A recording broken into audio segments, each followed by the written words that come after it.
و حالا ما در خیابان رودکی قرار داریم و این خیابان مرکزی شهر دوشنبه است که در گذشته به نام لنین بود که به نام رودکی تغییر داده شد.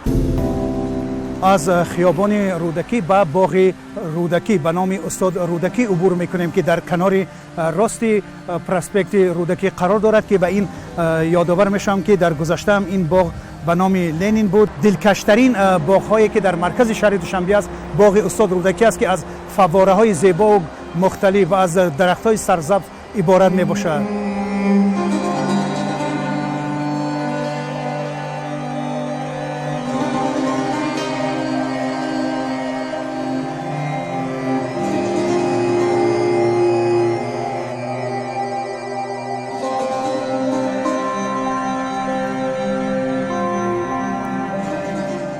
و همین حالا ما بینندگان عزیز در پشت مجسمه اسماعیل سامانی قرار داریم که در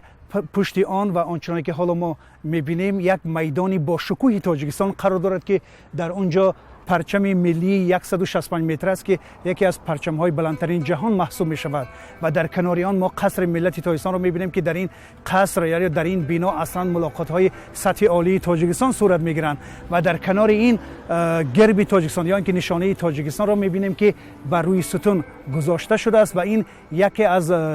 میدان‌هایی است که جای گشت و گذار و از خیابان‌های زیباترین شهر دوشنبه حساب می‌شود. اما در زمان شوروی و تا زمان فروپاشی شوروی در اینجا همین جایی که حالا این میدان قرار دارد پایگاه 201 روسیه قرار داشت که تا فروپاشی شوروی و حتی تا چند سال از بعد از فروپاشی شوروی قرار داشت و در اینجا بیش از 13000 سربازان روس مستقر بودند، در اینجا زندگی میکردند و در اینجا فعالیت میبردند. حکومت تاجیکستان پایگاه 201 روسیه را به کناره های شهر دوشنبه به محله گپرزیم که خیلی دور از مرکز پایتخت است انتقال داد و تا هنوز پایگاه 201 روسیه در محله گپرزیم مستقر است.